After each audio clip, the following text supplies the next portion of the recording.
Ready for your weekly tech fix? Want to know how technology sets us free? Well, get ready because here it comes. You're listening to Sovryn Tech with your host, entrepreneur and technophile Brian Sovryn. He's got a huge brain. And now, here's Brian. Here I am, the golden stallion of the tech world, ready for another exciting, yes, always exciting episode of Sovryn Tech. A crazy week as far as tech news goes. A lot of it I won't be covering here. But there's a lot of great tech sites that are talking about all the big stuff that's happening. Again, I'm doing my best to no longer talk about the NSA, or at least PRISM anyway. I'm not going to talk about that seems to be the thing talked about all over the place, and so really there's no need for me to rehash it. And you get to come to me for all that other stuff that's happening in the tech world. And let's get right into the story for this week, and maybe we'll talk about a couple of other little stories in between if we have time. And this story is from TechCrunch, and it's pretty good. It gets me feeling a little sad inside. I gotta admit, but we'll talk about it, and I'll save my opinions for the end. Again, this is from TechCrunch, and it's "Internet Killed the Magazine Star." It's by John Biggs, and let's see. I've been musing on whether or not to weigh in on the demise of PC World, a computer magazine that was once printed on paper, quote unquote. For those that don't know, I mean, PC World was that, and PC Magazine were like the biggest. I mean, they were the must-read publications of the week until like Maximum PC came out, which I think they still do a print mag. But anyway, founded after the acquisition of PC Magazine by Ziff Davis Publishing, PC World's story is so similar to the other stories of the major blogs these days that it was worth a brief look. PC Magazine and PC World began competing when PC Mag employees refused to go along with the acquisition. A similar thing happened in the early days of Gizmodo when Pete Rojas was hired away from Gawker Media to start Engadget. I read these two blogs a decade ago while slaving away at Laptop Magazine /PC Upgrade, which, as you can easily surmise, no longer have print editions either. This little power struggle created the two juggernauts of this decade and ushered in the demise of the computer magazine. The resulting blossoming of online titles chewed away at the giants of the print era. While computer magazines, usually with DVDs attached, are still popular in areas with less developed internet availability, the U.S. has become a magazine wasteland, the only titles left on the newsstand being either general, mass-market news and gossip, or amazingly niche titles that work best in print. Advertising also flowed the way of Gizmodo and Engadget, albeit slowly, and finally it choked off the major players in the print game. The last few years has been a litany of print edition closings, much to the chagrin of a few of my tech writer friends. Remember that computer magazines were once amazingly important, just as blogs are now. Many of us 1980s kids learned to program by typing in long strings of code from titles like Antic and Compute. And even before I wanted to become a writer, I idolized John Dvorak and Stephen Levy, two tech writers who put a little bit of soul into their work. I, Brian Sovryn, remember all of those. Antic and Compute, I mean, Antic and Compute were starting to fade away in the 90s when I was really, really using computers, like in a very serious sense. But yeah, Dvorak is definitely a hero of mine growing up, no doubt about it. And I actually, many times, I watch Twit, which is This Week in Tech.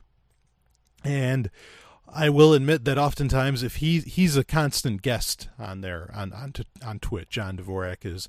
And if he's not on, I might not even watch it, or I might just like see what the big stories are, and if there's nothing too hot, I won't catch it, just because he's such an entertaining fellow.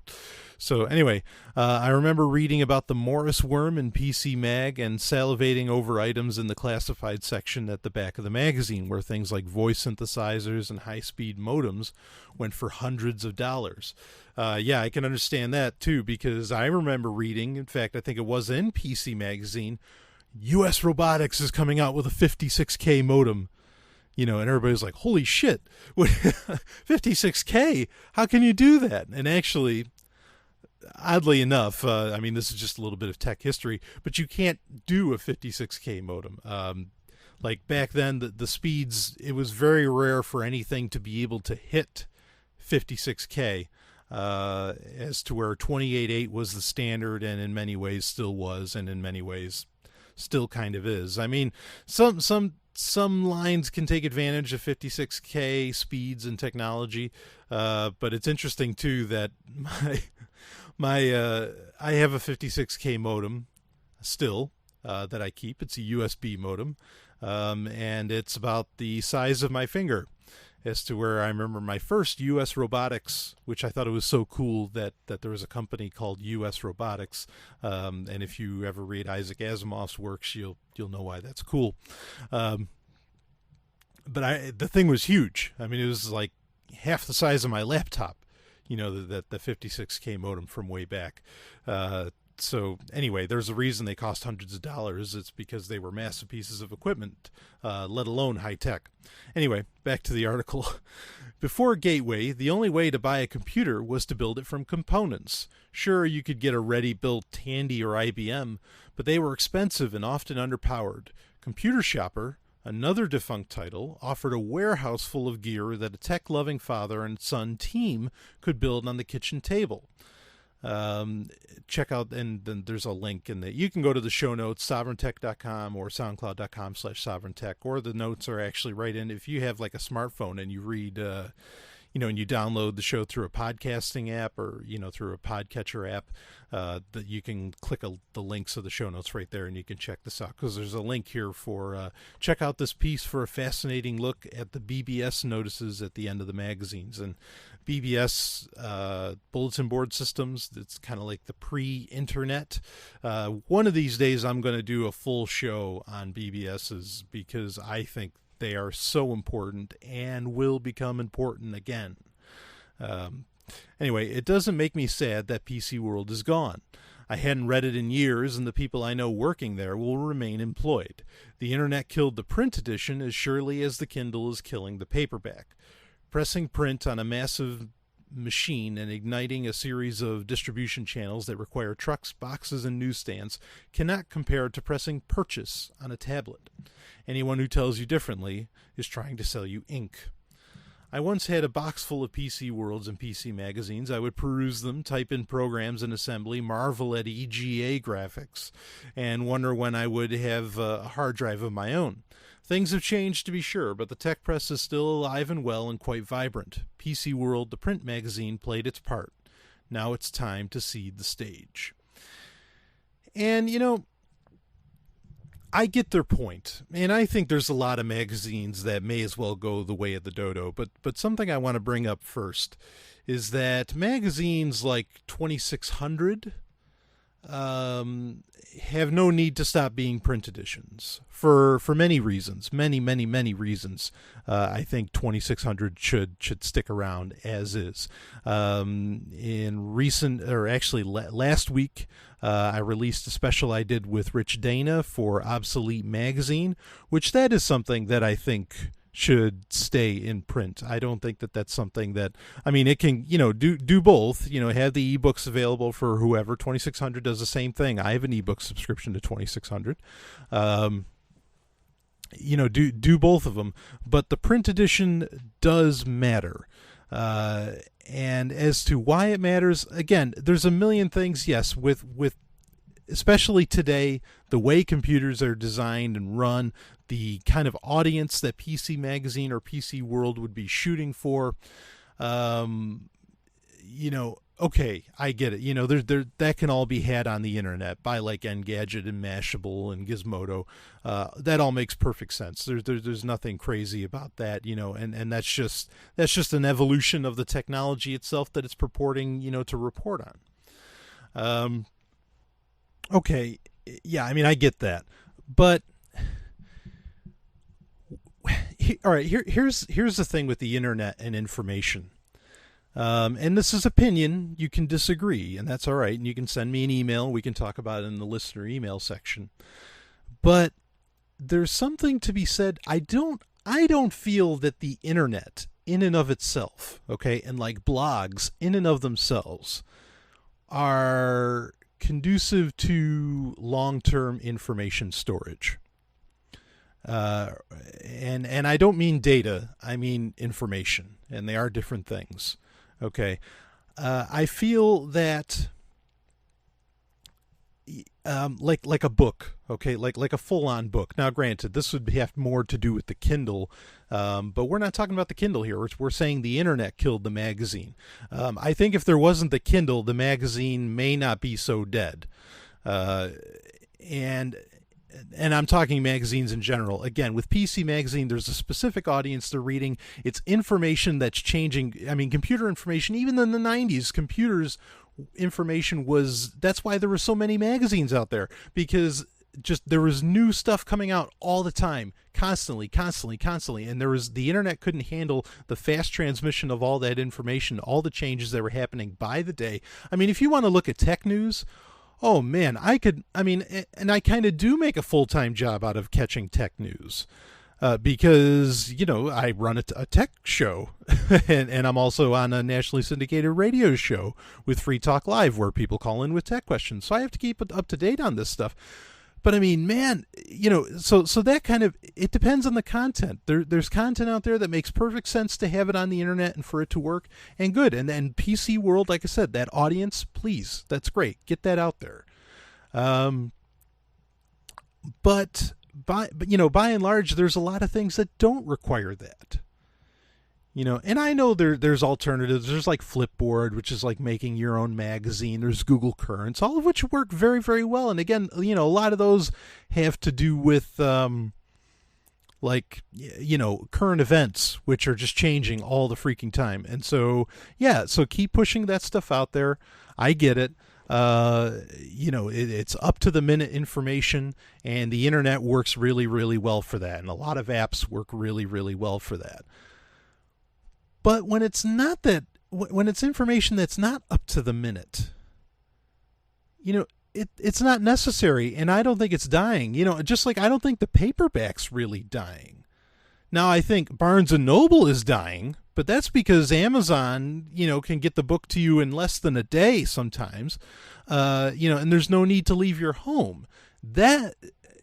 Books themselves aren't dying. In fact, Bill Gates said this quite a few years ago, but he said print, things being in print will never, ever go away. And I think he's right. They never will. Now, you take something like 2600. Why did I say 2600 should still be in print? Isn't that just a computer magazine? No, because you got to consider the audience, the demographic. With 2600, you've got people very, very interested in privacy. You've got people who are interested in long-time information storage, all of which paper does better than any computer. Let's just face the facts. Okay, I mean, how many times, other than there's stories coming out now where they're releasing new fused glass-based hard drives that can hold however just tons of exabytes and are practically indestructible and last forever. They're actually based more on a crystalline structure. And so you've got those things, that technology finally starting to come out. So that makes things interesting. But, if you talk to somebody at Google or AWS, they would tell you they're replacing their hard drives. They're replacing them almost every 5 years, if not sooner. And it's getting worse because you take into consideration the fact that most electronics equipment you have to buy today is RoHS. Now, you may not find this information on the internet in general. Maybe it's out there. But as a person who was in the tech field for some time, RoHS, which means there's no lead in the components, in my opinion, RoHS is the reason that a lot of devices crash. That a lot of hardware is failing at an exponential rate. I don't think it's built-in obsolescence, though there may be some of that. I know companies that do that. Okay, but a lot of it is this lack of lead, and what they're using in place of lead is just not strong enough, and you don't get the multi-years of service. I mean, so many things just don't, so many computer components just don't last anymore, and they don't. And I think that's a big part of it. But anyway, whatever. You want to call me a conspiracy theorist on that one, that's fine. But these guys are switching out their hard drives all the time. Constantly they have to keep putting in new stuff, and so it's not a good long-term thing. So you have audiences that want this information in a certain way, and print editions are the best way to do that. Even books, and I love ebooks. I mean, I love ebooks. I love what they can do. I mean, like with novels, like I have this Isaac Asimov collection, speaking of Asimov again, where it's his entire, because he wrote so many huge trilogies and sagas and big, the robots novels, the Empire novels, the Foundation novels. He wrote all this stuff, and somebody amazingly took the time to compile all of those into a 20-volume series. Because Isaac Asimov connected all these different stories, that he wrote over 50 years.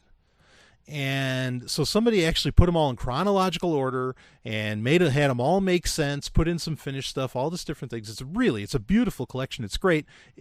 I can't even imagine the thousands of dollars it would cost to do that in print.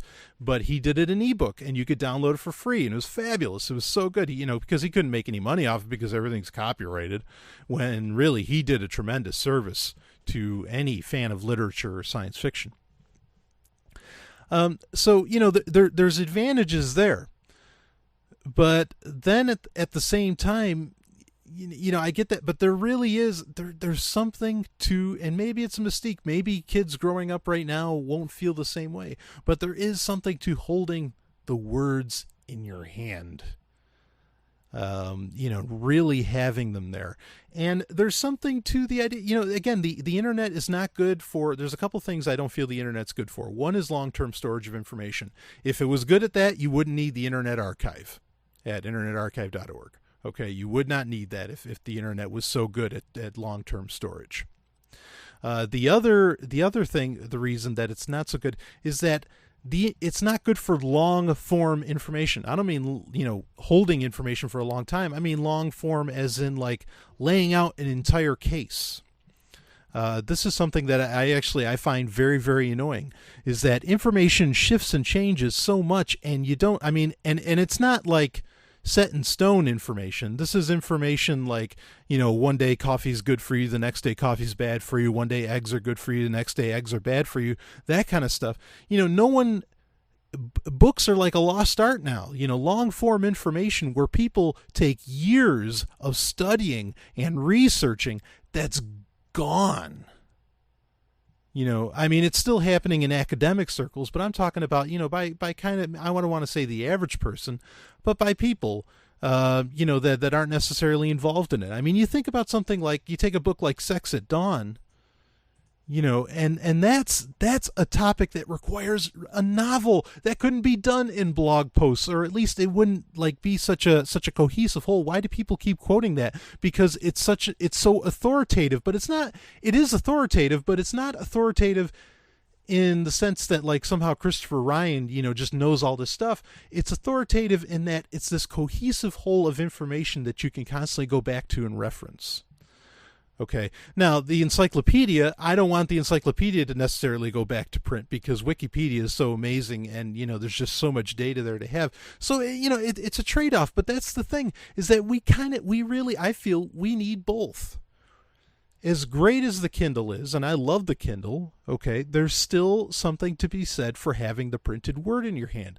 And, and I don't blame people when they get concerned. It's an absolute irony that, I think it was like 7 years ago, this is when the Kindle first came out, there were public domain and copyright issues with the works of George Orwell.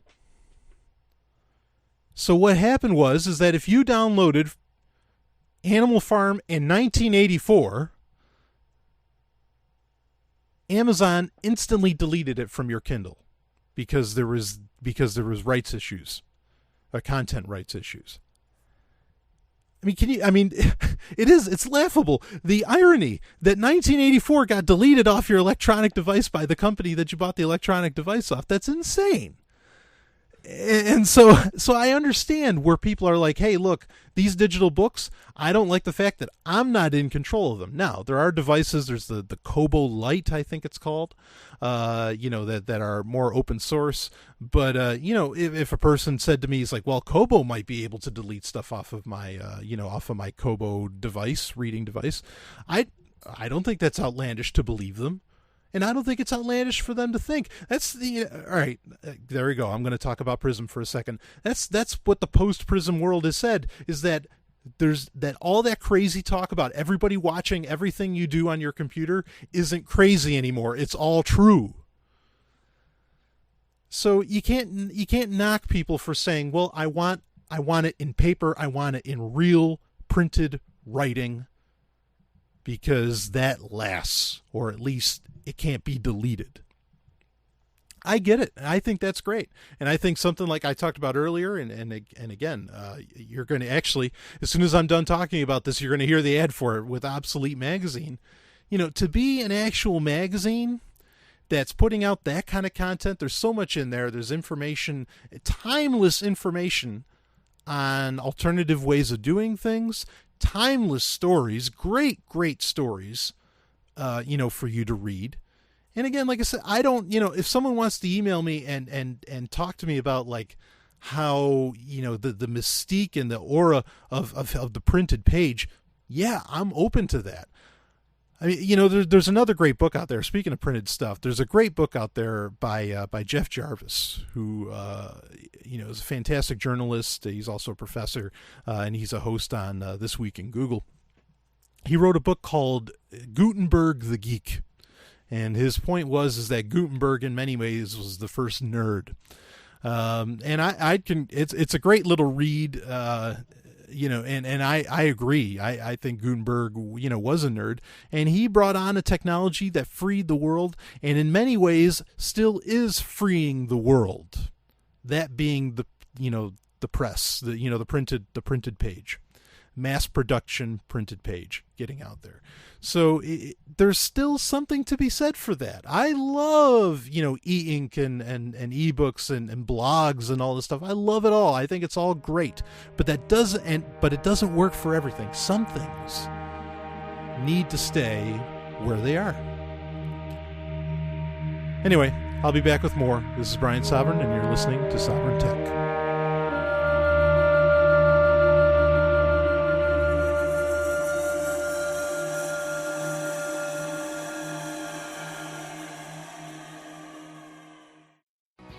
Once upon a time, long before the dawn of digital technology and social media, analog dinosaurs roamed the earth. Free thinkers relied on underground newspapers to spread their radical ideas. If you thought that underground newspapers were extinct, pick up a copy of Obsolete Magazine from Obsolete Press. Each issue of this old-school newsprint tabloid is packed with original DIY articles, counterculture essays, science fiction stories, and artwork by a list of international contributors who are dedicated to smashing the status quo. Obsolete Magazine is available from obsolete-press.com, and Obsolete Press offers special discounts to readers who use Bitcoin.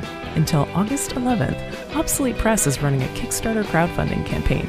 If you like what you read and want to pledge, look for the link at obsolete-press.com. Social media is great, but Obsolete offers a reading experience unlike anything on the web. The underground newspaper is alive and well. Read Obsolete and get your hands dirty. Tech Roulette. Want to play?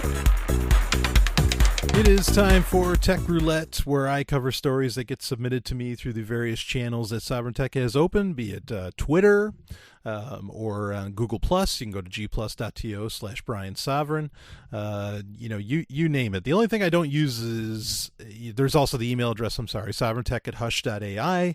And even when you go to sovrintech.com, you can, there's on the right side, you can submit stories to me, or you can, and you can use sovrintech.com completely anonymously. You don't have to have an account to ask me a question on there or to, submit a story. It is technically a Tumblr page, but again, the way I have it set up, it does not require you to have an account. You can be completely anonymous. You can be completely anonymous with anything you do. Now, obviously on Google Plus, you can't send me anything anonymously, or Twitter. I mean, Twitter, you can make an anonymous account, but all those venues, while you can look at them without an account, to use them you do have to have an account, so keep that in mind. But at sovryntech.com, you do not have to have an account. You can just ask me questions right there, or you can submit posts right there, so keep all that in mind. Tumblr, speaking of which, I'm a little before I get into this week's Tech Roulette, I'm a little miffed at Tumblr because now recently they got purchased by Yahoo, which I don't remember if we mentioned that on this show, but they did get bought by Yahoo, they got bought out by Yahoo, I think for about $1 billion, which interestingly, the creator of Tumblr, for those that don't know, dropped out of school. Now, I don't mean college like Bill Gates did. I mean, he dropped out of school. And because it just wasn't happening for him, it wasn't fast enough, and he just made $1 billion. So any parents listening, and you think, yeah, well, my kid's got to go to school to be a success. Bullshit. No, you do not. A lot of people like that have dropped out of school. I think, who was it, Francis Ford Coppola or Stanley Kubrick? I think it was Stanley Kubrick. Stanley Kubrick actually dropped out of school and, considered one of the greatest filmmakers of all time. But anyway, I don't necessarily consider him that, but, I guess 2001 was good, right? And that scene in Eyes Wide Shut, oh man, there's that scene in Eyes Wide Shut. That's great. Anyway, okay. So Tumblr has me a little miffed because they're taking down all the kind of the quote unquote porn sites on Tumblr. They're not taking them down, but they're making it so that they don't show up in search. And that's just straight up censorship. They might as well take them down. You know what I mean? It's all the same, really, at that point. If you're trying to hide the content that exists, that in fact, it might even be worse because you're just yes, I'm totally ashamed. I still want them to use it, but I'm totally ashamed of this content, so I'm not going to have it show up in search. So I'm a little disappointed by that. May decide to move sovryntech.com from Tumblr. One of the many things I love about Tumblr was the no holds barred, the very, the allowing of absolutely risque material, which right now Twitter seems to be the only one that isn't taking any action against risque material. Against adult pornographic material. Of course, Twitter is taking action against other kinds of material. But, I'm admittedly, I am in, for lack of a better phrase, and I don't like this phrasing, but for lack of a better phrase, I am in a war with social conservatism, in my opinion. I mean, that's just the way I can lay it out. And interestingly, I'm not the only one, but fortunately where I am, I don't, at least at the moment, I don't have any repercussions for being against social conservatism. But in Saudi Arabia, which is what our story is about, this is not the case. Saudi Arabia is kind of a pet topic of mine, because even when I wasn't an anarchist and I was, I guess maybe even of a conservative bent, you could say, I never understood why we were friends with Saudi Arabia, as in we, the United States, because at the time I considered myself an American. I no longer do so. And, I mean, just straight up, Saudi Arabia at that time, in my opinion, was the most... And if I, wanted to keep these kind of opinions, or if, I like this kind of language, I probably still would. I'd still say this, but Saudi Arabia was the most evil country on planet Earth. And yet the United States is the best of friends. I mean, kissing hands with the princes, holding hands with the princes, the whole business, absolute respect.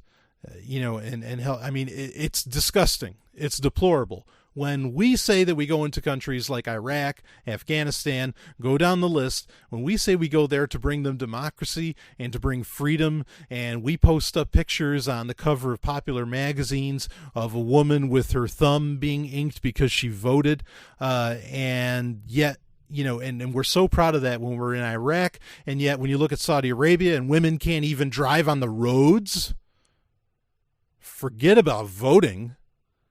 Why exactly is the United States buddies?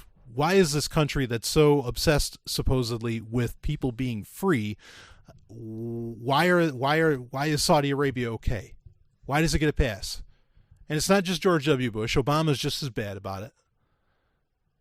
Anyway, let's find out more. This is from TechLoan, and it's Saudis imprisoned for allegedly inciting protests via Facebook. 7 men are accused of breaking Saudi Arabia's anti-cybercrime law by taking to the social network to encourage protests and illegal gatherings. The Saudi Arabian government has sentenced 7 men to prison on charges they used Facebook to incite protests and encourage illegal gathering, according to Human Rights Watch. Their sentences range from 5 to 10 years. Sending people off to years in prison for peaceful Facebook posts sends a strong message that there's no safe way to speak out in Saudi Arabia, even on online social networks, Human Rights Watch Deputy Middle East Director Joe Stork said in a statement. The 7 men were originally arrested in September 2011 and have been in jail ever since.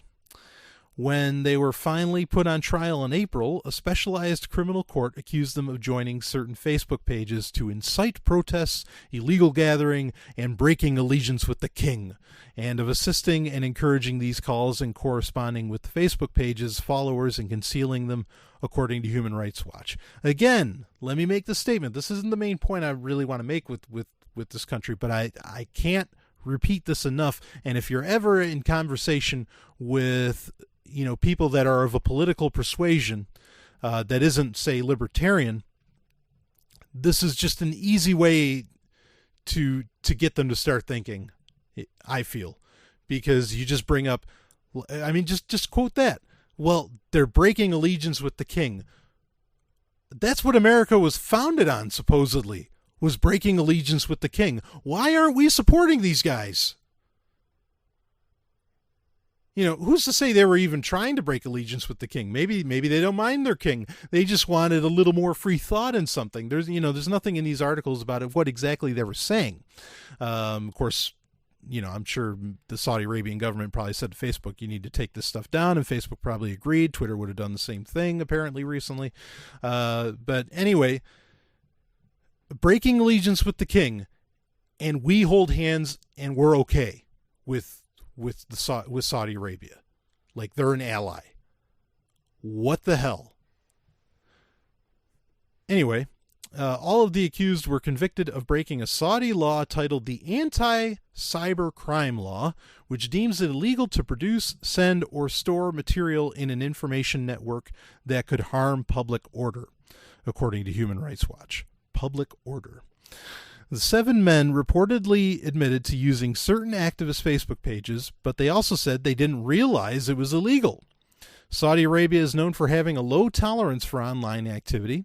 In 2010, the government reportedly blocked Facebook because it didn't conform to the country's conservative values.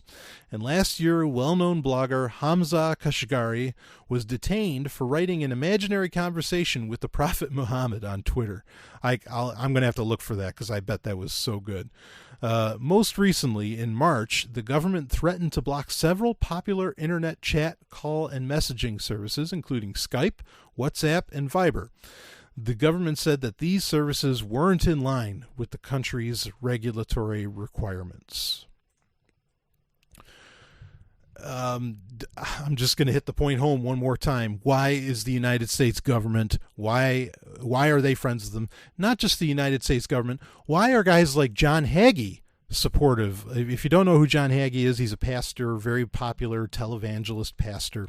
Why is John Hagee so against Iran, saying that we need to attack Iran first? We need to do a preemptive strike against Iran. And you can read this stuff. I've read all of Hagee's books. I know what I'm talking about, okay? I'm not just making like blind attacks.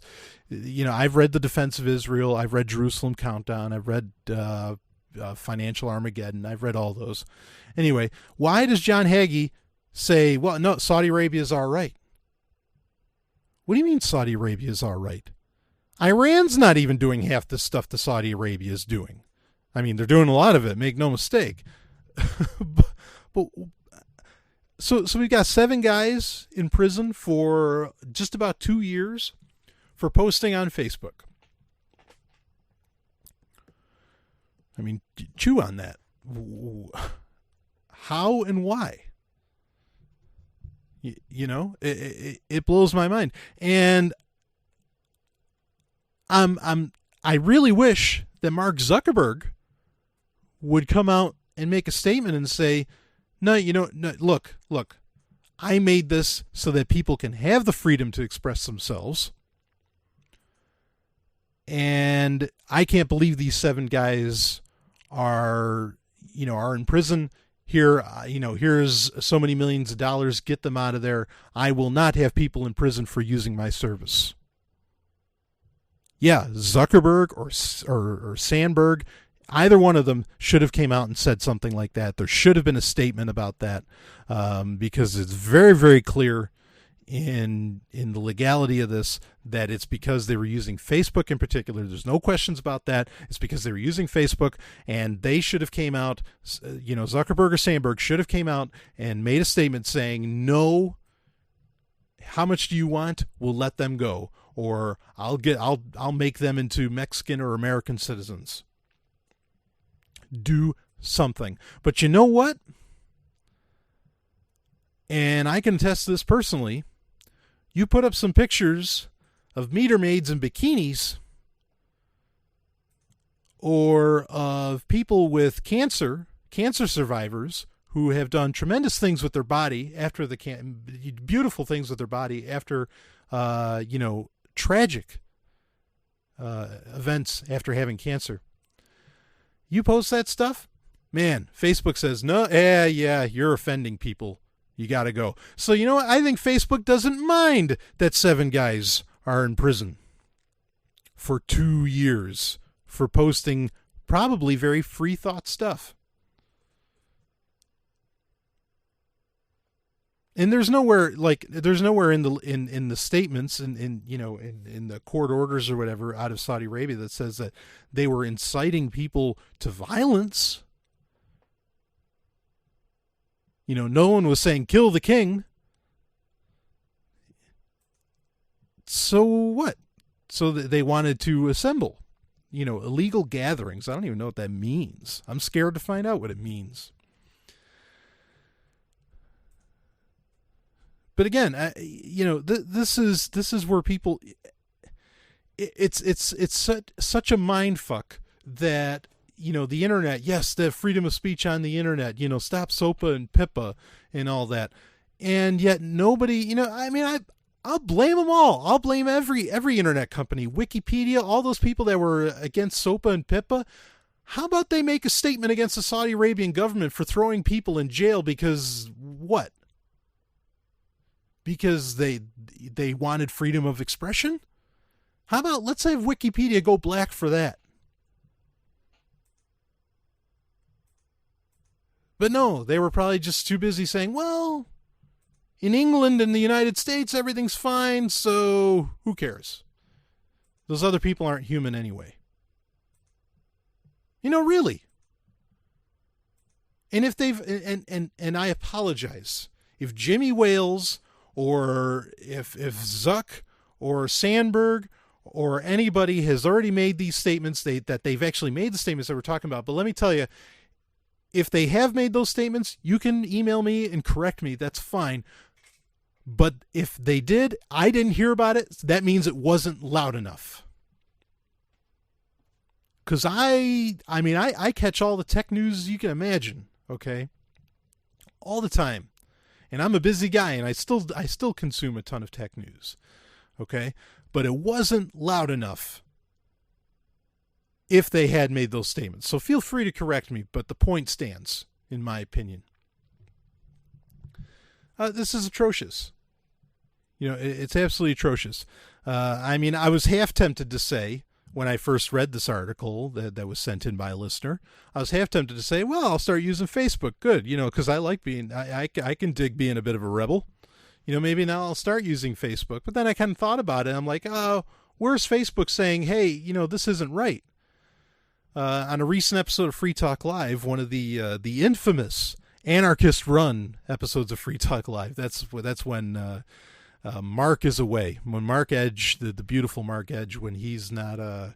He co-hosts the show with Stephanie and I on Sunday nights, and there's nights where he takes the night off or he's away, doing whatever he does, and so it's just Stephanie and I, and we call it the anarchist takeover of Free Talk Live, because Mark doesn't like the term anarchist, and so but Stephanie and I both self-identify as anarchists, and so we get to call it the anarchist takeover, or the anarchist run Free Talk Live.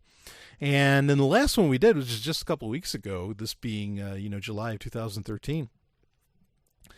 We talked about how Twitter was being forced by the French government to hand over information about Twitter users. But Twitter went to bat for the users, and these guys did bad things that like I could kind of care less because it's just talk. But, that I could consider personally offensive because it was, anti-Semitic comments, and I am ethnically Jewish. And, but Twitter said, no, look, Twitter fought and said, hey, they did whatever, we're not under your jurisdiction. We're not under your law. And, at least Twitter tried. And I just like, I'm kind of wishing that Facebook would have said something about this. And oddly enough, in the listener email, just a little preview, in the listener email section, we are going to be talking about how I'm just constantly ripping on Facebook. Because I inadvertently, I didn't actually choose this story because of that. I've said this before, that sometimes it's amazing. The stories just line up, to where there's like a running common theme. And anyway, I'll talk about that more in a little bit. We'll be back with more. But this is just crazy. 2 years in jail for posting on Facebook. And that's all it is. Just break it down to the brass tacks. It's posting on Facebook. I'll be back with more. Wow. Oh. It's a website of the week. It is website of the week, and I've got quite the site in front of me. Right now, I mean, you can't imagine, but anyway, excuse me, back to the show. And with Website of the Week, I cover a website that I find particularly interesting or useful. Sometimes it's terrible, and actually, I've been making a list of like the websites that I need to cover, and there's some terrible ones coming up. So don't... If you're wondering, Brian keeps saying, what if the website's terrible, and he'll review it. And that is on the way. So just so you're aware. This is interesting. Speaking of which, this is more to do with what's coming up in the listener email, and a little bit to do with what was happening in the in the last segment that we were talking about, where people were getting arrested for using Facebook.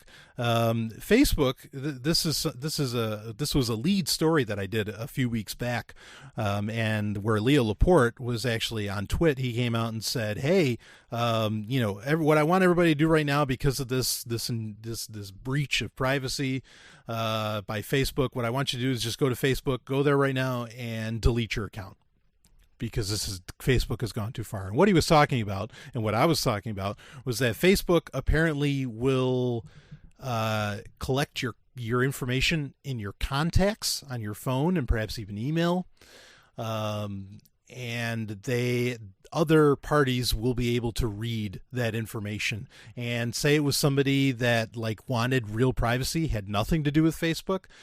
Too bad. If you had their phone number, that phone number could get shared with possibly all kinds of people, including people that you were just connected with on Facebook, that were in your friends list. They could download their information, and in turn they would download your information because you're friends, and then they would get the contact for information for who knows who. So huge security, personal security, and privacy breach. And, we're going to talk about this in the listener email section, but Google for a little while now has kind of done the same thing. But the difference with Google is that you get the choice to turn these things off, as to where Facebook does not offer such options. And so the website of the week this week is a link. You can check it out in the show notes, whatever way you want to grab it. And at the bottom of the link, it's going to say connected accounts. And at the bottom of this, if you go to the webpage that it's linked, that the link is for, at the bottom there's a little checkbox, and it says use my Google contact information to suggest accounts from other sites. And this is in reference to Google Contacts. And when you uncheck that, Google will essentially, at least in respects to third parties, because Google's going to look at stuff no matter what. How can they not?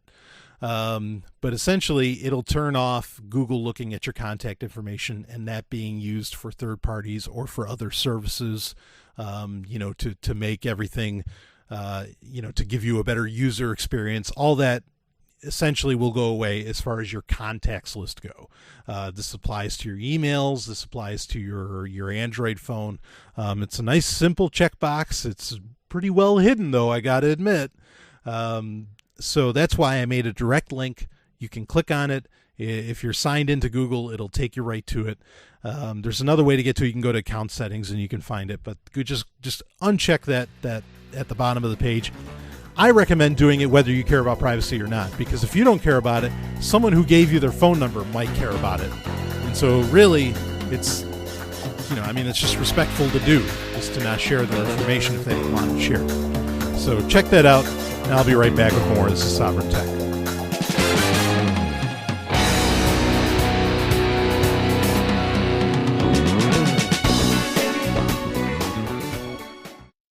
Time now for 90 Seconds on Sex with Dr. Paul. A study was just released in the Journal of Sexual Medicine that looks at all of the studies that have been done on penis size. One of the most fascinating findings is that out of 414 men who complained of having a small penis, 410, or 99% of the men, actually had penises that were normal sized. And while only 55% of men report being satisfied with their own penis dimensions, more than 8 out of 10 women were satisfied with their partner's penis size. Another interesting finding is that the majority of men who complain about having a small penis are mostly concerned about their size when flaccid or limp. Well, it's one thing to compare yourself to guys in the gym, but penis size differences will sometimes even out when penises are erect. So what's average? Well, measuring from the pubic bone to the tip of the penis head, the average limp penis is about 3.5 inches, and the average erect penis is about 5 inches. The average circumference when erect is about 4.5 inches. Of course, when guys measure their own penises, they miraculously end up being almost an inch longer than when a researcher does it. Now, do keep in mind that if you're comparing an average penis to a penis in porn, well, this is like comparing an average-sized man to a basketball player or a lineman in the NFL. For more, visit 90secondsonsex.com.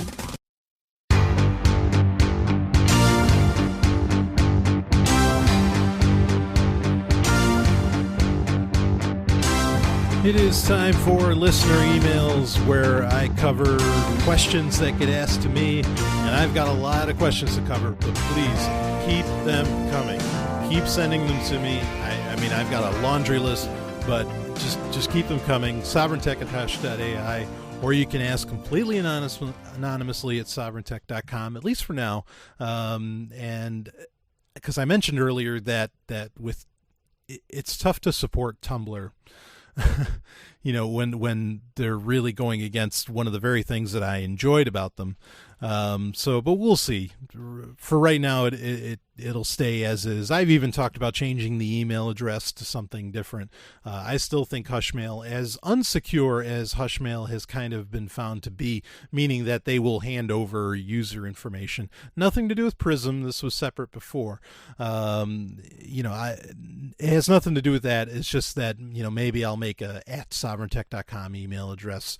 Something that sounds a little more official, if you know what I mean. But Hushmail's great. It's been great. Please, and I can still encrypt your messages. You can send, messages to me if you want it all private.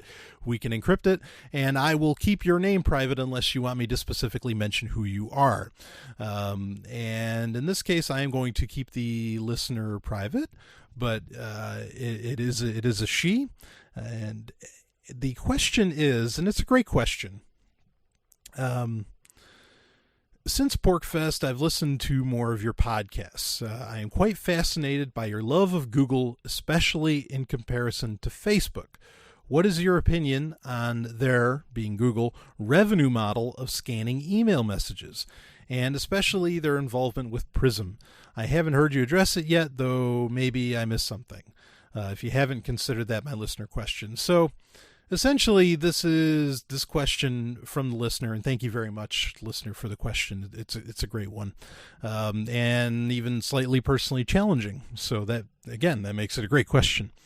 The question is essentially, why hate on Facebook so much, yet give Google a pass, or love Google? And, one of the things that really, now, I mean, before the big story that we talked about in the last segment, before, I knew about Facebook giving out contact information for people that quite frankly, might not even be online. They might not even be on the internet, and they may have privacy concerns for wanting to do that, to not be on the internet. I despised Facebook before then. So, but that was just, that in particular was just so egregious. And then, in thinking about this question that I got from the listener, I found out that Google has essentially been doing the same thing. In a lot of ways, not as bad per se, but Google definitely has been doing it. And then there's they're both involved with Prism. I mean, Google claims that they're not involved in Prism, which interestingly, there's a there's a strange paradox here with that, because okay, so supposedly Google's been involved in Prism, and I mentioned this before on the show, but then at the same time, Google won't just drop for they won't respond to warrantless requests from the FBI, even though the Supreme Court is saying no. When the FBI asks you for something, they don't need a warrant. You just give them the information. But interestingly, just recently, as in the past few days, it's been discovered that Google is encrypting files on Google Drive. So essentially, if I wrote something up, say I wrote a short story or whatever on Google, and I stored it on Google Drive, which I actually do, that may be encrypted. Now, the reason why this isn't announced by Google for a couple reasons. One of them is that it's like really in beta, and they're only testing it out with certain things, because, I mean, for you to be able to access that encrypted data from any computer, it has to unencrypt, and perhaps they're testing to see how long it takes for it to unencrypt properly, or on what scale it can unencrypt. But it is a feature that does exist, and the encryption is designed to even keep the NSA out. So that's something to bear in mind. When you're looking at cloud services like Dropbox or Box or Sugar Sync or whatever, Google Drive apparently is encrypting things even from the prying eyes of the NSA. So keep that in mind. So they may be doing it for that reason, or they may be doing it so that they could essentially effectively comply with the law, but at the same time still cheat it. Comply with the law that the NSA has to look at their stuff via Prism, but cheat it by encrypting your information so that they can't see it anyway, and maybe they're being quiet about it so that they can make it look like, that users are doing it, and not, and not Google itself. So who knows? But I mean, that's me being wishful on both accounts, because they may be doing it for totally nefarious purposes. Anyway, back to the question. The main difference between Google and Facebook. Now, see, I don't necessarily like the whole social media aspect. I used to be really anti-social media. I've talked about that on the show before, but I used to be really, really anti-social media. I never used MySpace, the old MySpace anyway. I do have a new MySpace. I got invited to a beta like a year ago. But I totally missed that generation of social media. I wasn't on Facebook until like 2007 or even 2008, I think. And so I used to be very anti-social media. And in some ways I may still be.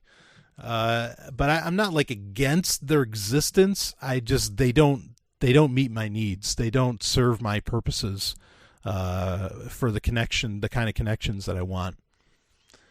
And so anyway, so I'm not against Facebook like in principle, in what it is. The idea of social media I think is very exciting. And it's still taking shape. You look at Google Plus. I mean, Google Plus is changing every few months. There's these drastic changes that are occurring with it. And it's because, it's an evolving platform. There's changes happening with Facebook too, just they seem much fewer and far between. So it's not so much that the thing is, the difference between Facebook and Google for me is that Google, and we talked about this in the last segment during Website of the Week, Google gives you the options. It gives you the ability to control your information to a very real degree, more so than really I think any other company out there allows for. Just about anything you can imagine. I mean, like you can opt out of their ad services. There's a million things you can do to stay away from Google, or to work within Google, but keep your information, but control where your information's going. Obviously, Google's going to look at all of it, and the emailer was perfectly right. She was perfectly right to say, yeah, but what about the fact that they scan your emails? And they do that. Google will look at your emails to do a couple of things. One is to make the ads in Gmail make more sense, or to apply to you. The other is to see what other social media services you're using and try and get you to integrate those social media services with Google, so that perhaps Google can integrate what you're transmitting on Twitter into their database about you, essentially. All that's true. They do that. Now, I mean, I can make the quick statement that as far as with the Gmail thing where they're scanning your email, Gmail was such a game changer as far as web-based email when that came out. To offer gigabytes and gigabytes of storage. I mean, it effectively killed, in my opinion, it killed ISP-based mail. It killed Outlook in a very real way. I mean, a lot of businesses internally still use Outlook, but I don't know that a whole lot of people outside of a business necessarily use Outlook. I mean, there's a place for things like Thunderbird and that, no doubt about it. I'm not knocking them. But Gmail was such a game changer, and that the price of admission was for Google to scan to see your emails. I mean, I can make the hard and fast statement that, well, they're hosting your emails anyway. They have access to them already, so to say, well, I don't want them, looking at my email. Well, if you don't want someone looking at your email, you definitely shouldn't be using a web-based email. I can make that statement, but that doesn't really go deep enough. That's kind of a cop out. I don't like that Gmail that Google does that at all. But the main concern, okay, for me, where I'm just to the point where now I don't use Facebook at all anymore. I have to post on, for Free Talk Live with the Free Talk Live page, but I haven't used Facebook. It's probably been over a month, if not longer. And before then, I was already kind of weaning myself off of it. But and that's fine. If you use Facebook, it's fine. I'm not saying don't use Facebook. Well, I am kind of saying that because I'm very, very much annoyed that they don't care about your contact, about the contact information that you have for people who may wish to have some serious privacy concerns that want to have nothing to do with Facebook. I don't like that. But again, I mean, that's kind of the number one thing now for me with Facebook, to where I'm just like, look, I don't even want to touch it.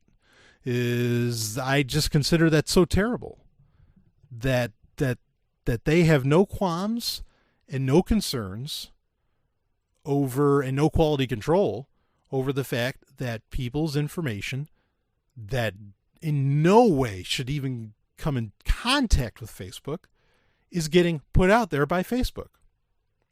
That raises so many red flags. That is so dangerous. Violet Blue, I read the story by Violet Blue. She was reporting on it. Tremendous hacker. She's great. She was concerned for her life. Rightfully so, in my opinion. Now, again, Google does the same thing. I told you, you're informed now. All my listeners are informed now on how to turn that off. It's not exactly the same thing. What Facebook was doing is far more egregious. You can look more into it and, decide for yourself what you feel about it. Maybe you're going to want to quit Google services too. I don't blame you there. I've recently decentralized a bit from Google myself. I don't really use Chrome anymore, which, 2-3 months ago, that would have been an anathema, heretical statement on my part. I'm using Firefox constantly. We're going to talk about Firefox in a little bit further in the show. So yeah, my love for Google, I definitely understand, where that comes from, where my statements come from on that. But my love for Google is kind of waning as well. My love for a lot of these companies is really just, my zeal. I don't want to say my love. My zeal for these companies is kind of waning. But again, Google. Why appreciate Google? Why promote Google? It's because they give choice. Even in their hardware that they put out, all of it's so open source. I mean, you can, like with a Nexus device, you can do whatever you want with that thing. And so Google's very, very open about everything. But that doesn't mean that maybe they're not living up to their name, their motto of "Don't be evil." Anyway. Hope that answers it. I'll be back with more. Hey, look! Got an energy spike. Launch. In the third age of mankind, an age plagued by an evil empire that seeks to destroy humanity, it is our last, best hope for peace. It is Babylon 5. All fighter squadrons launched. Get us out of here. Return fire. Well, freeze them! Watch Babylon 5.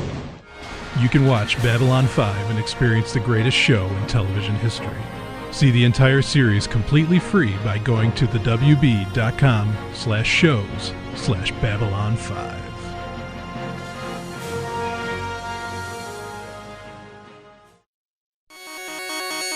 Software of the Week.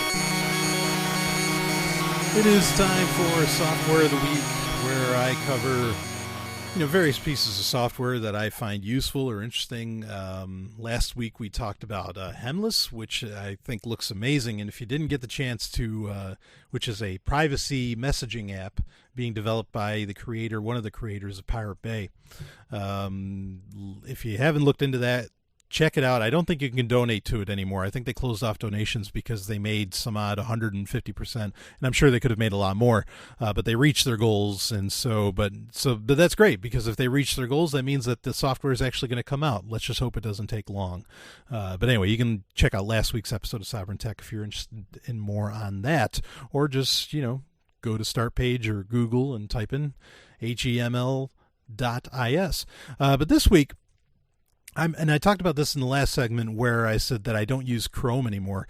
And it's true. I don't really use it. I mean, I'm not anti-Chrome. People can use Chrome. The performance level was getting lost. Chrome, in my opinion, has become so bloated. And not just on the desktop. Okay, and I don't have a slow desktop, believe me. I mean, I have a very, very powerful computer that really can handle anything, that gets thrown its way. It can play the original Crysis, and, any of my gamer fans out there, you know what I'm talking about. But what I have been using is Firefox. And I've been using it on the desktop, and I've been using it on my phone. Now, my phone's not a slouch either. It's a Galaxy Nexus. It's dual core, 1 gig RAM, the whole business. It's a perfectly fine phone. It's using the latest edition of Jelly Bean. I mean, there's no reason that Chrome should not work really, really well on that phone. And it does work. It works fine. I mean, it's just when I installed, everybody was talking about a month ago, about Firefox for Android and how, whoa, you just won't believe how fast this is. And I was like, all right, fine, I'll give it a shot. And I already had Firefox on there on my phone because it works with Flash. You can install an older version of Flash onto Android phones. But it doesn't work with Chrome. If you want Flash to work on a website, you have to use a different browser. And so that's why I already had Firefox. So I had something that used Flash, and I used it, and man, was it fast. They weren't kidding. Firefox was blazing on there. Now, what's the major hang up? Why not? Okay, Firefox is running fast. It has no problem. It does pretty much everything Chrome does. Why not use it forever? Or why not use it as your mainstay all the way around?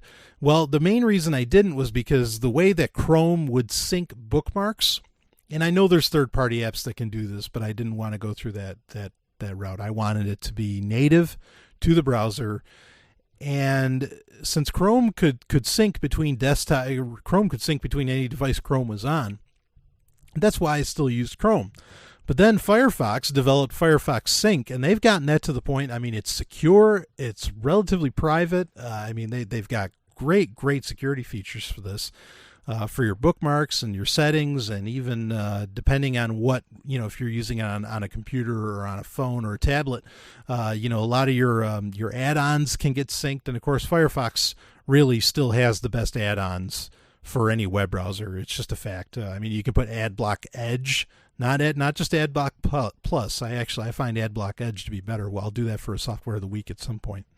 But anyway, so I do Firefox Sync. The two, I put in the password for the two devices. They sync, and I have all my bookmarks and even my themes and everything get shared around. It's fantastic. So if you haven't checked it out, check it out. Firefox for Android is the main thing I'm talking about because it blows away Chrome on Android. I mean, it is so lightning fast, and I'd be curious how it does on even older devices. Anyway, I'll be back with more Firefox for Android. Check it out. Links in the show notes. What does freedom mean? Tune in to LRN.FM to find out. LRN.FM is the Liberty Radio Network, a collection of live talk radio and podcasts, all coming from a principled pro-liberty perspective. LRN.FM show hosts aren't left, right, or conspiracy kooks. You can tune in 24/7 to LRN.FM via your phone, computer, satellite, and more. Listen free anytime at LRN.FM. That's LRN.FM. Brian! Stop playing those video games! Just a minute, Mom. Game Talk. It is time for Game Talk, arguably my favorite part of the show, and where we talk about games, and it's not necessarily, this is definitely a liberty-oriented show, but Game Talk doesn't always have to be so liberty-oriented, other than I think video games in and of themselves, much like books or movies or TV shows, can be a form of escapism from an incredibly statist world, which is actually, if you ever read Atlas Shrugged by Ayn Rand, and she actually said this in other books too, like Return of the Primitives, where she made the point that when society started collapsing, more and more people went to the theater because they just, they needed like those last vestiges of, I don't want to say hope, but of but of the good life that they could possibly see. And so, it's interesting that, when things are really, really bad, people will run to this stuff and they'll become very popular, which maybe, video games might fall under that kind of idea. That doesn't mean that, one should become obsessed with them. But anyway, I am obsessed with video games, so there you go. And in fact, this week, this week, and of course the show, this is July, this would be the 19th or the 20th of July 2013, but this week has been the Steam sale, the summer sale, which is rather popular and notorious. A lot of companies hate it. A lot of game companies hate it because their games will sell for sometimes $1. These AAA games, that normally cost $60 could potentially, sell for $5, $10, $20, way, at least 50% off sometimes. Sometimes even, a lot more, 90%, 85%. And this isn't my main story, but it might turn into it. So if we don't get to the other story, we'll just keep rolling with this. But as many listeners know, I'm a huge supporter of PC gaming.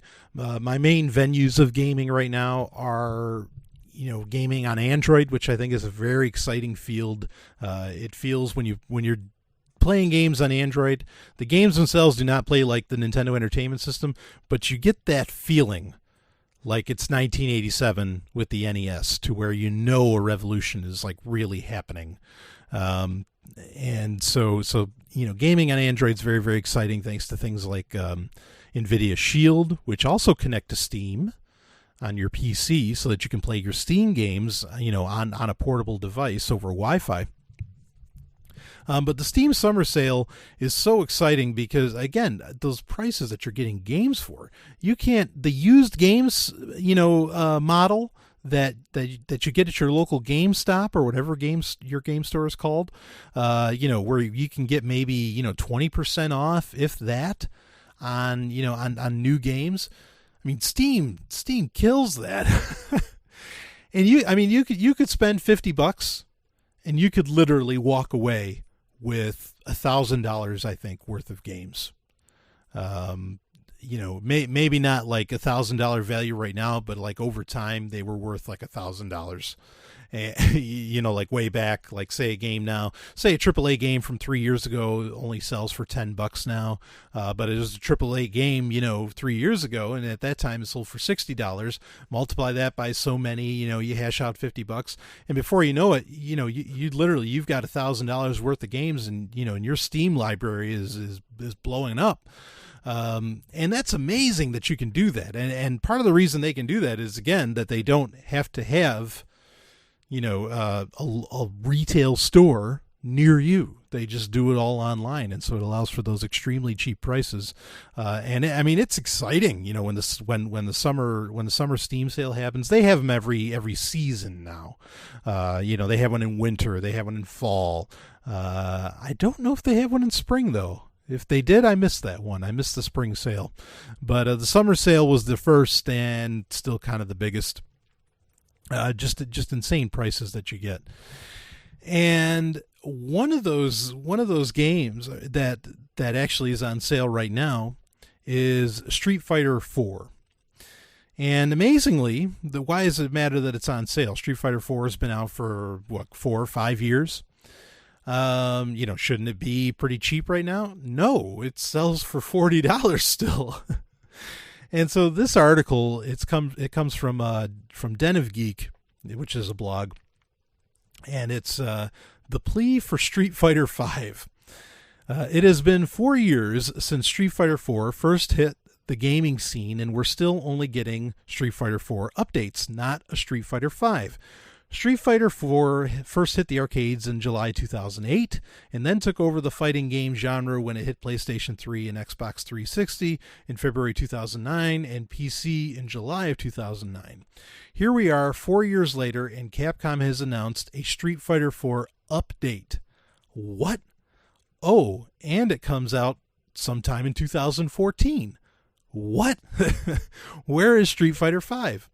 It appears as though Capcom just wants to milk gamers dry the easiest way possible by releasing DLC after DLC after DLC. DLC, of course, is downloadable content. Oh, curse you, wretched DLC, for you are widely abused by many game developers. Capcom hasn't called the new update DLC officially, but a rose by any other name smells as sweet, doesn't it? You can't fool us, Capcom. 5 new fighters and 6 new stages is just DLC.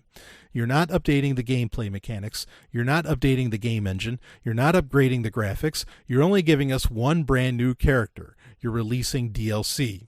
Now, the next generation of consoles are upon us, and the gamers are looking for a next-gen Street Fighter game. But Capcom is focusing the resources on a measly content update for Street Fighter 4.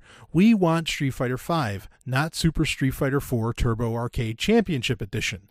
That's kind of funny, because, I mean, the joke being is that, like, with Street Fighter 2, there were so many new versions of the game that came out, and they all had like these really weird, like, Super Street Fighter 2 Remix Turbo Edition, you know, and so he's kind of, joking at stabbing at that. We want many new characters to be introduced to the franchise, not just one, as the 2014 DLC will apparently contain. We want all new stages, not 6. And to top things off, the 4 known characters Capcom is releasing aren't very interesting, to me at least. Roulette was strong, but his character was boring and unoriginal. Of course, he was taken from Final Fight, but that's not what I mean. Elena has a cult following, and I'm not one of the members. Then there's Hugo, who is also taken from Final Fight. He's the wrestler of all wrestlers, but I can't play with him effectively if my life depended on it. More about the quick fighting style. And finally, there's Poison, Hugo's sexy manager that used to fight on the streets for Final Fight. So 3 Final Fight characters and Elena. I don't think you're getting my $15, Capcom. Personally, I would like to see Garuda return to the franchise. Capcom can also do a lot of fun things with an update from Hayate. Q would also get my $15, but even with any of those additions, I'd still much prefer a completely new Street Fighter. Street Fighter, as the series stands now, is just as popular, if not more popular, than it was during the Street Fighter 2 days. So it's not like the interest isn't there for Street Fighter 5. The gap between Street Fighter 3 and Street Fighter 4 was almost 9 years. Hopefully, Capcom won't make us wait until 2017 for Street Fighter V. Please, Capcom, give us Street Fighter V before 2017. And I'm a huge Street Fighter fan, and I agree. I'd love to have a Street Fighter V, but I don't know how much people are worried about this, because I don't know. I'm one of the few people I've ever met that actually played Street Fighter 3. Because it came out for Dreamcast when a lot of gamers just waited for the PlayStation 2. And it did finally, when they released like an anniversary collection for Street Fighter 3, both versions of it came out on that. And so then people played it, but that wasn't until years and years and years later. So again, I don't know how many people are really, I agree there's a lot of Street Fighter fans out there, but I don't know how many people are clamoring, to play a Street Fighter 5. A listener sent this to me and said, what do you think? Well, I mean, that's what I think, is that I don't see it as something, that a bunch of people really, really want. Of course, maybe, I'm in New Hampshire, and in New Hampshire, maybe this isn't, there's a lot of things that aren't that big a deal to the average populace, it seems here, and maybe this just happens to be one of them. So, but if you want a Street Fighter 5, hey, I got an idea. Let's all email Capcom. That would work. Got Mega Man some new games, didn't it? So let's go for that. Street Fighter 5. I'll be back with more. Are you searching for a mouth-watering, all-natural, sweet and sticky treat? What if I told you it was also made by a chef who believes in freedom, just like you? You're not dreaming. This is real. Head over to mandrick.com. That's MANDRIK.com. There, you'll find George's famous baklava in classic and dark chocolate flavors. To those with special health needs, George's famous baklava also has a treat for you. Golden delicious, low-carb, gluten-free almond cookies. Order with PayPal or Bitcoins. In just a few days, your sweet treats will await you right at your doorstep. One more time, that's MANDRIK.com for George's famous baklava.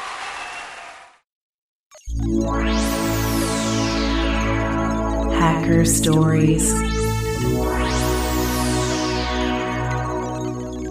It is time for Hacker Stories, where I cover stories about the real heroes of the world today, that being hackers, be they gray hat, white hat, black hat, whatever. Or we talk about security issues in general, though we will not talk about PRISM as much as we can help it. And partly that is because everybody's talking about that, not just tech shows, but also, even like mainstream news is talking about it. And it was interesting, I mentioned this earlier. I talked about the latest episode of Sunday Night's Free Talk Live, the Anarchist Run episode. But the lovely and hyper-intelligent Stephanie Murphy, she had a great idea where she wanted to talk about not Edward Snowden. She wanted to talk about Bradley Manning because no one was talking about it. And this huge trial's going on, albeit a show trial. It's going on and no one's saying anything. And I was like, yeah. And I told her right on the air, I said, I find it very commendable that that we're not dancing to the drum of of what every other news station or news venue is talking about, and we're talking about the news that actually matters to us. And I'm bringing up this week's Hacker Stories. I'm bringing up something that is probably falling through the cracks. This is from The Guardian, interestingly enough though, but I think this is in many ways as big a deal as what Edward Snowden is talking about. And this is about a guy named Barrett Brown.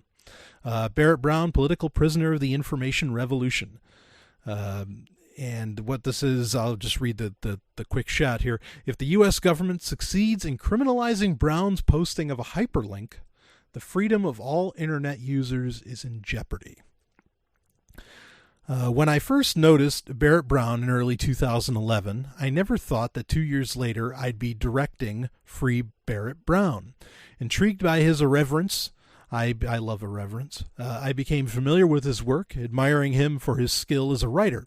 I spoke to him briefly on IRC, that's Internet Relay Chat, which, real quick, I do want to set up a Sovryn Tech IRC, but if you would, send me an email, make it anonymous, whatever, send me an email and say, yeah, I'd love to take part in a Free Talk Live, in a Sovryn Tech IRC channel.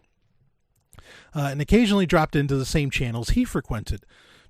Later, I met him in person at a conference in New York City, but it's the U.S. government's behavior in this and other cases, see also Manning, Hammond, Schwartz, Assange, etc., that have made running his legal defense fund a labor of love for me. The distributed research project Brown funded, Project PM, is important and necessary. Since 9/11, the intelligence and cybersecurity contracting industries have exploded in size.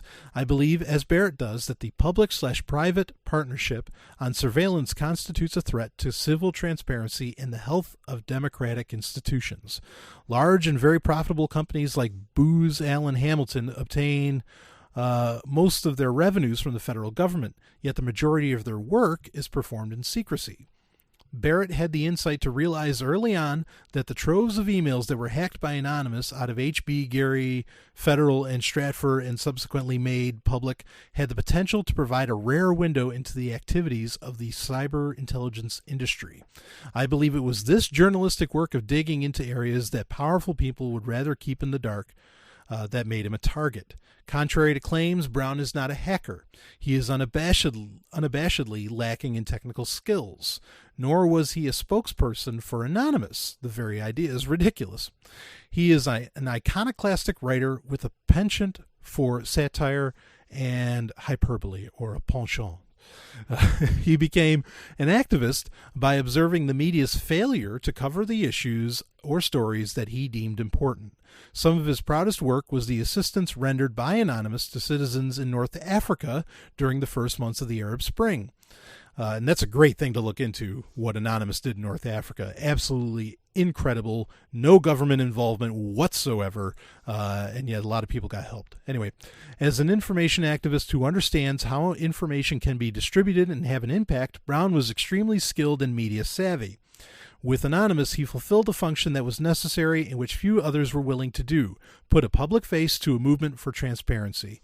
He was highly effective, and that's why he's being punished so severely.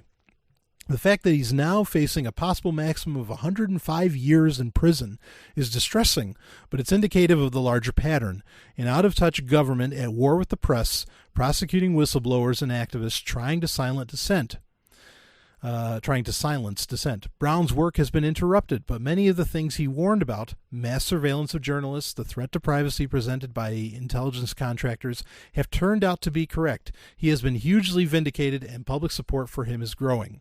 Overzealous and excessive prosecutions like Brown's used flawed tactics without focusing on the facts or the merits, and are in reality persecutions. They have invented crimes out of thin air, piling charge on charge, and they have extracted a guilty plea from a family member in April. They went on a fishing expedition against the Project PM website with a subpoena intended to identify other activists. They also tried but failed to seize $20,000 that my organization had raised for Barrett's legal defense. Brown was arrested during a heavy-armed FBI raid for allegedly making threats in YouTube videos and via tweets. The fact that the same FBI agent who is an alleged victim in the case continues to be the one doing the investigative casework and serving subpoenas is a clear conflict of interest. The government also argues that because Brown copied a hyperlink to data from the Stratford dump from one chat room to another, he's guilty on numerous counts of identity theft and fraud. This is not just totally absurd, it threatens the rights of internet users worldwide, not to mention reporters who link to primary source documents. The potential criminalization of linking, and that's all this guy did. That's all Barrett Brown did. He linked stuff.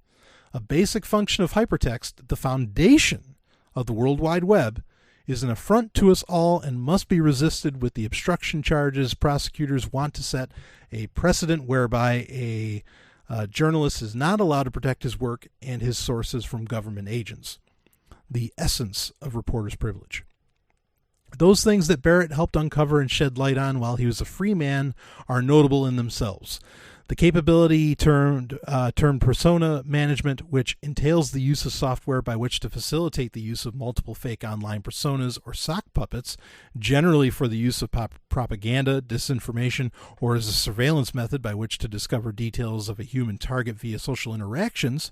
An initiative called Team Themis, proposing to infiltrate, attack, and discredit WikiLeaks, its supporters, and established journalists such as Glenn Greenwald and Romas Coyne, a massive program of disinformation and surveillance aimed at Arab countries. So this is stuff that he uncovered, that there was whole entire groups and organizations designed to destroy WikiLeaks, to discredit anybody that was, talking about a lot of the cyber intelligence stuff.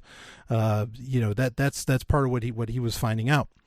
We are at a crossroads, and the U.S. government seeks to deter and make examples out of those who work for a better world and reveal uncomfortable truths. But it's too late. Information about the internet will be free, and so will its heroes. Barrett Brown is a political prisoner of the information revolution, and he deserves our support. And I, of course, totally agree. He definitely deserves our support. And it is scary. The writer is perfectly accurate in pointing out that the idea that copying and pasting a hyperlink, okay, that's all a hyperlink is. It's literally a link. It's text that's usually like in blue and underlined, and you can put your mouse over it and a little, index finger appears and you can click on it and it'll take you to somewhere else on the internet. That's what a hyperlink is. A hyperlink was invented in the 1960s. Okay, this is not new. Perhaps newly implemented, but it's not new. The hyperlink, to just share one of those can land you in jail. Yeah, that is scary. And that's all Barrett Brown did. And Barrett Brown, this brings me, I talked about this on Sovryn Tech before during Hacker Stories. In fact, Jeff Jarvis wrote an article about it. The importance of, okay, so say you're not like so technically savvy, okay, but the hackers still need support and they need a voice. And Barrett Brown was one such voice. And now the voices are getting in as much trouble as the hackers. And that shows you just how scared. I understand we have things to be scared about with stories like this. But what that really shows is just how scared the governments of the world are. Because they're not just going after the hackers. Anyway, this is Sovryn Tech. I'll be back with more. Oh, yeah. This is Stephanie Murphy, Sovryn Tech producer. You may know me from this show, but did you know that I have my own podcast? It's called Pork Therapy. Pork Therapy is a bit different from other shows. We cover current events, big ideas, and even relationship issues, all through the lens of how we can get more freedom in our lives. Oh, and you'll love Sex and Science Hour.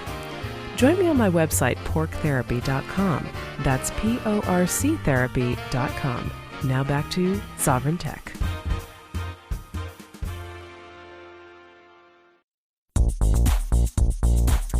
What are you doing? I can't believe I caught you again. You know, Jesus doesn't approve of this little habit of yours. I know, baby, I know it's wrong, but it feels so right. Well, it ain't. But I've been doing it since I was 12 years old. It's nothing but a sinful perversion of nature, if you ask me. But baby, I don't ever want to stop looking at tech websites, new gadgets, video games, software, or any of that stuff. Well, then I'm leaving. Okay. Bye. Pick of the week. Still gets me every time. I love that intro. If anything, you know, we're planning some changes. This is episode 31 of Sovryn Tech, which is amazing to contemplate. And I'm planning some pretty big changes for the show in the near future. I mean, nothing, you know, the format's not changing. I might be adding another segment. But one thing that will never change is I'm never getting rid of that intro. I love that. So anyway, for pick of the week is where I get to talk about pretty much whatever I want to talk about. It could be a movie, could be a topic, you know, it could be a TV show, could be a comic book, could be a book, product. It could be anything. In fact, real quick, if you are interested in me reviewing products, okay, if it's something like that I can try out, like if it's software or something, you know, you can send me an email, sovereigntech@hush.ai, or get in touch with me through Twitter or something. You can direct message me on Twitter. That's fine. Or you can even, like, you know, do a Hangout thing on Google Plus, even though I'm very, very annoyed by Hangouts, I gotta admit.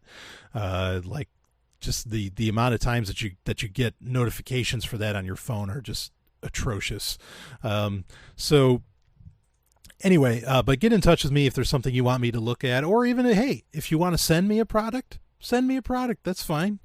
You know, I'll make sure there's like maybe an address, or you can just get in touch with me through the show, and I'll send you an address that you could send something to. So I'm open to that too.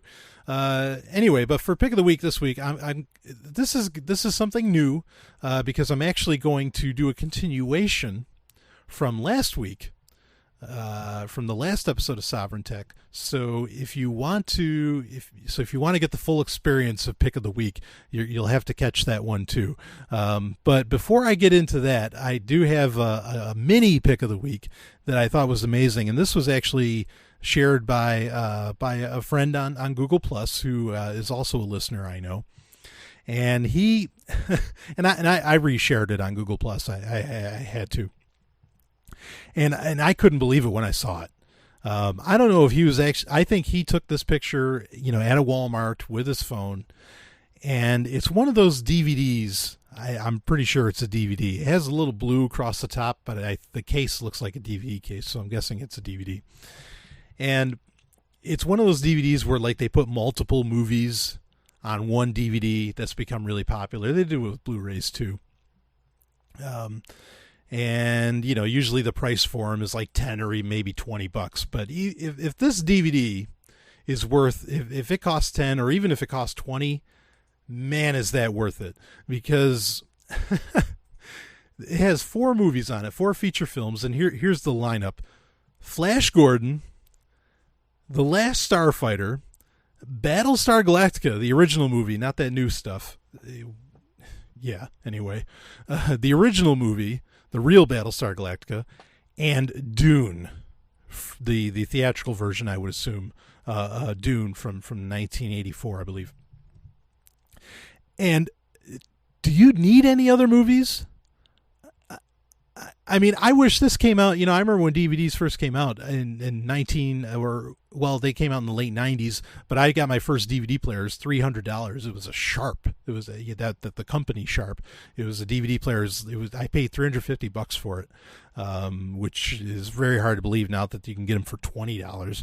And if they had this, I would probably I wouldn't have had to have bought another DVD if this DVD existed back then. I mean, Flash Gordon, Last Starfighter, Battlestar Galactica, the original 78, which is just a masterpiece of a movie as compared to the new one, and Dune, the original Dune, which the world is still not ready for that movie, as Harlan Ellison so eloquently put it. That's a great collection. And so if you're still big on DVDs, hunt this one down, because Flash Gordon is just a classic film with a great score by Queen. Brian May did most of it, really, but it's Queen, and Freddie Mercury sings for it, the whole business, and just a very sexy film and a lot of fun. Last Starfighter is a science fiction classic. It's a classic. It's one of the first. It's usually recognized as one of the first films to use like full-on CGI for space, which would pave the way for great shows like Babylon 5. Battlestar Galactica, of course, is Battlestar Galactica. It needs no introduction. And Dune is just, it might be my favorite movie of all time. I don't think I've done it for pick of the week yet, but at some point I'll talk about Dune for pick of the week, because I consider it a very, very important piece of work. So go hunt this baby down, because that's a masterful collection of films, and really it's a pretty good schooling. They should call it like the science fiction education collection, because it's a pretty good schooling on where science fiction was, where and as far as film and where it came from. So I love that. I was just so excited when I saw that. I couldn't believe it.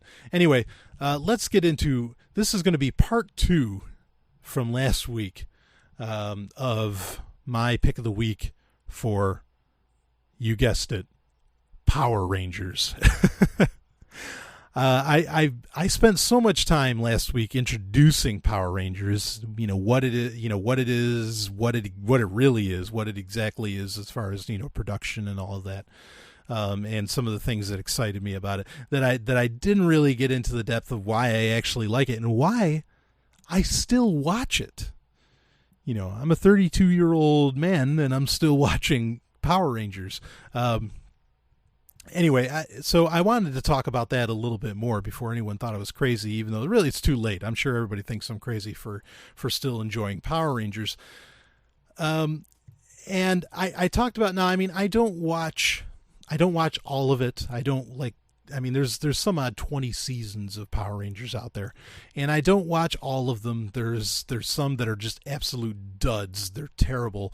They're so, now I like corny. And I like cheesy, and I've talked about that on the show before. I enjoy campy things. I enjoy things that are like, and really all that means is too good to be true, but I don't agree with that statement at all. I think a lot of things that are quote-unquote too good are very true.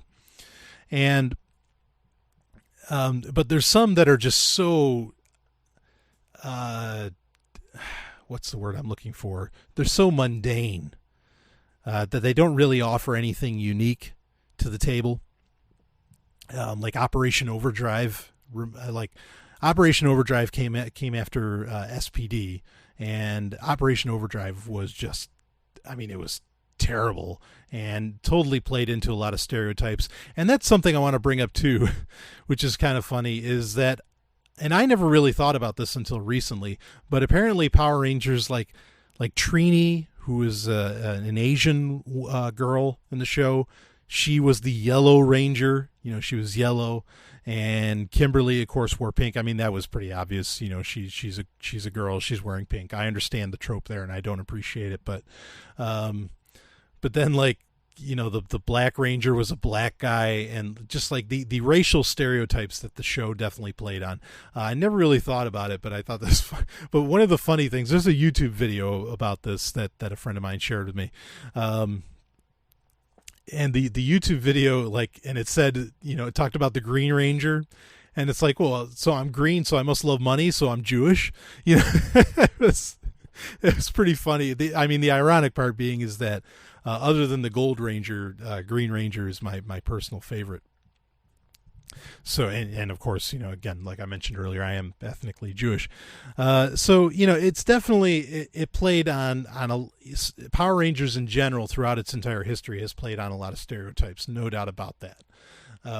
But what I do enjoy about it is, and this is why I don't mind doing kind of a part 2 on this, because I'm really talking about a much larger subject. There's a lot of things that I really love. There's a lot of movies, a lot of shows, a lot of entertainment that I really love for what they could be. Not necessarily for what they are, but for what they could be. One example is like the movie Wing Commander, which I'll probably do for a pick of the week somewhere down the line. Again, we're going to do at least, we've got a lot of episodes of Sovryn Tech ahead of us. And the movie for Wing Commander had there was this pilgrim storyline where there's like this kind of a mutation of humans called pilgrims that they didn't go into enough in the film, but in other novels they did, and it went the direction that I thought it could, and so it was very exciting. But I remember when I saw Wing Commander in theaters, I went to theaters to see that, and the whole pilgrim idea was so exciting. I was like, oh, that's awesome. The movie itself, I'll admit, wasn't that grand, and I'm a huge Wing Commander fan, so it should have been good. Like if anybody was going to love it, it'd be me, and I do love it. But I love it for what it had the possibility of being. Like that it could be more. And what I mean by that is like, okay, so you have this pilgrim storyline with these mutations, and you could have just this tremendous story could have come out of that, just of really epic scale. Even though the movie didn't do it, the possibility for it existed. And again, Peter Tellep, an author, a great author, he wrote 2 sequel books to Wing Commander. He also wrote the novelization for the movie, which was better than the movie. But he wrote all that. But he wrote the 2 sequel books, and it went in directions exactly like I was thinking. Where it's like, no, there's an epic story just waiting to be told here. And he did it. And that's kind of what excites me, and why Power Rangers is still exciting to me, because I feel like there's this epic story that is just dying to be told using that template, using the Power Rangers template. And there's a lot of things like this, where I feel the same way. And maybe you do too. And feel free to email me or connect with me on Google Plus or Twitter or whatever, and I'd love to talk to you about it. So that's the thing with Power Rangers. And I'm really waiting for that. Like a lot of things from the 80s and even the early 90s have been getting rehashes. Like there's new Ninja Turtles stuff out there, which admittedly doesn't compare to the classics. But like, let's take, for example, Thundercats. Cartoon Network made a new Thundercats show, and it was awesome. Like it was, I never even really liked the original cartoon. The new one was huge. It was epic. Like I said, they had like this template of characters to run with, and yet fans knew that there was a much bigger story that could be told, and it could be told a lot better. And that's what I'm sort of waiting for with Power Rangers, is that like there's this really epic story to be told. In fact, a buddy of mine and I, we went to theaters and we saw Power Rangers Turbo, the movie. We saw it in theaters. The reason we went to go see it in theaters, we were like 17 at the time. And I mean, the theater was just packed with kids, obviously, as Power Rangers. So we felt kind of weird about that. But we went there to see it because in the trailer in the preview for Power Rangers Turbo, the movie, there was a scene where Kimberly, the original Pink Ranger, who we thought was smoking hot, she turns evil. And we're like, oh God, we got to see that. And it's a kid's movie. We knew there wasn't going to be anything like really sexy. But again, it was the idea that was so hot that like, oh, this could be really epic. Like, she's evil, who knows what she would do and all this stuff. So that's what I like about Power Rangers, is kind of what it could be. And I've written a lot of Power Rangers fan fiction. Not that you're ever going to get your hands on that. But anyway, so just to explain that, there we go. See you next week. This has been Brian Sovryn, and you've been listening to Sovryn Tech. Thank you for listening.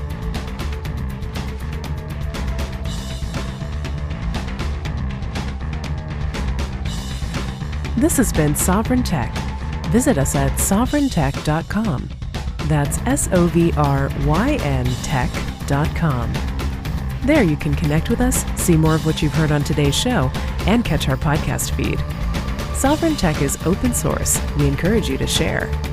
Later, nerds.